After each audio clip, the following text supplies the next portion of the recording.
Baik, selamat pagi. Saya Jos Bagio di sini dengan NIM 0601221001.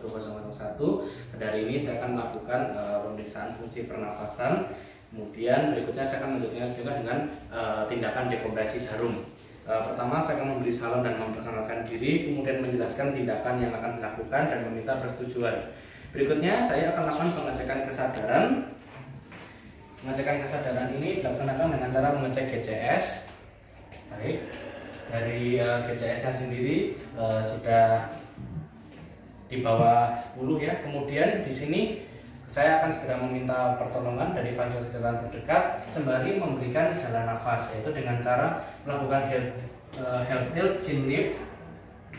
Oke, heart tilt chin lift. Kemudian di sini saya akan melakukan evaluasi jalan nafas yang sudah terbuka. Caranya adalah melalui look, yaitu lihat gerakan dadanya, kemudian listen, apakah terdapat suara nafas tambahan, kemudian feel, yaitu merasakan adanya hembusan nafas. Baik, kemudian berikutnya saya akan memberikan terapi breathing dengan menggunakan bantuan valve mask atau ampu bag. Di sini saya sudah menyiapkan ampu bag terlebih dahulu. Kemudian saya sudah menentukan juga ukuran atau ukuran masker yang akan digunakan yang cocok dengan pasien. Kemudian ukuran ini harus mencakup bagian hidung hingga dagu. Lalu setelah itu saya akan menghubungkan selang oksigen pada alat yang dipasang dengan ukuran 10-15 liter per menit. Kemudian berikutnya saya akan memastikan apakah jalan nafas pada pasien sudah paten. Kemudian apakah perlu dipasang oro atau nasofaringeal airway sebelumnya. Berikutnya di sini saya akan memasangkan masker pada bagian hidung pasien dan pada mulut dengan tangan kiri, yang besar di bawah dan yang kecil di atas, dan membuat huruf C dan juga huruf E pada jari 1 dan 2 dan jari yang melakukan jauh teras hingga masker menutup rapat pada wajah pasien. Berikutnya saya akan melakukan ventilasi dengan memompa balon dengan tangan kanan. Kemudian saya akan menilai kecukupan ventilasi dengan memperhatikan apakah ada gerakan naik dari dada. Kemudian ventilasi ini dengan rate 10-12 kali per menit tiap 5-6 detik. Sembari saya melakukan ventilasi, saya di sini juga akan menilai respon pasien, apakah GCS sudah membaik dan pasien sudah bisa merespon dengan baik pula. Berikutnya yang saya akan lakukan adalah melakukan dekompresi jarum. Pada pemeriksaan ini pada tindakan ini, yang pertama saya akan mencatat dan mencocokkan identitas pasien, memperkenalkan diri, memberi salam, kemudian menjelaskan tujuan dan prosedur tindakan. Ya, di sini persiapan alat dan bahannya terlebih dahulu. Kemudian setelah dipersiapkan, saya akan menggunakan perlengkapan steril, yaitu meliputi handscoon, face mask, kacamata pelindung, dan juga apron yang tahan air. Oke, baik. Kemudian setelah saya menggunakan alat keamanan steril, berikutnya saya akan memposisikan pasien dalam posisi tegak jika fraktur servikal sudah disingkirkan. Kemudian di sini saya akan memposisikan diri saya berada pada bagian cedera di posisi di sini.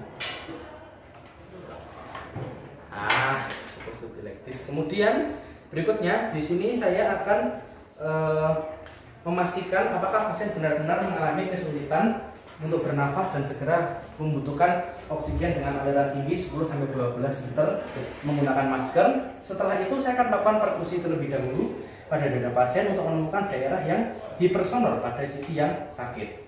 Baik.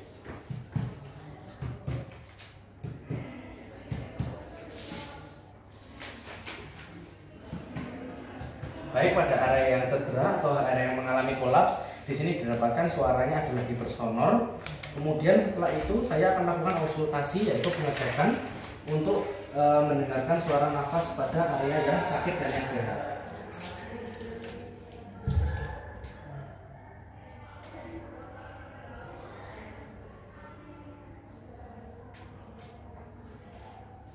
Oke, baik, dari hasil konsultasi tidak didapati adanya suara nafas yang adekuat pada area yang cedera. Kemudian berikutnya di sini saya akan melakukan tindakan identifikasi sela iga 2 di linea midclavicular sisi tension pneumotoraks. Oke, baik, saya sudah menemukan sela iga 2-nya atau intercostal 2. Berikutnya saya melakukan aseptik antiseptik. Di sini saya menggunakan kasa dan juga menggunakan betadine. Baik. Kemudian setelah itu apabila pasien dengan kondisi sadar, saya akan melakukan tindakan anestesi dengan lidocaine sebanyak 3 cc. dengan menggunakan spuit 3 cc secara subkutan. Oke, baik. Baik, sudah diberikan. Kemudian berikutnya di sini saya akan melakukan pemasangan pada jarum avocat. Di sini saya sudah menyiapkan jarum avocatnya. Kemudian sudah ada plastiknya juga, dan kemudian saya akan menyiapkan spuit juga 10 cc yang akan saya isi dengan menggunakan 5 cc NaCl. Ya. Baik, saya sudah melakukan pengisian. Oke, kemudian berikutnya di sini saya akan melakukan insersi jarum avocat secara langsung membentuk sudut 90 derajat pada area tepi atas iga ketiga pada sela iga kedua atau SIC 2. Baik. Ya, di sini berikutnya saya akan menusuk hingga menembus pleura parietal dan ditandai dengan adanya gelembung-gelembung air pada spuit. Oke, sudah terdapat gelembung-gelembung air. Berikutnya saya akan menarik dan melepaskan. Setelah itu, ketika saya sudah melepaskan bagian belakang daripada spuit, di sini saya akan melepaskan juga jarum dan meninggalkan kateter plastiknya. Oke, baik. Ketika saya sudah melepaskan, kemudian berikutnya saya di sini akan melakukan fiksasi sembari menunggu untuk pemasangan chest tube. Ya, ketika pasien sudah saya siapkan untuk pemasangan chest tube, di sini saya akan melakukan fiksasi pada lubang kateter yang sudah saya buat tadi. Kemudian ketika chest tube nanti sudah terpasang, di sini saya akan melakukan pengangkatan, membersihkan luka bekas tusukan avocat dengan betadine, dan kemudian menutup luka dengan kasa steril. Gitulah. Oke, baik. Terima kasih banyak. Selamat.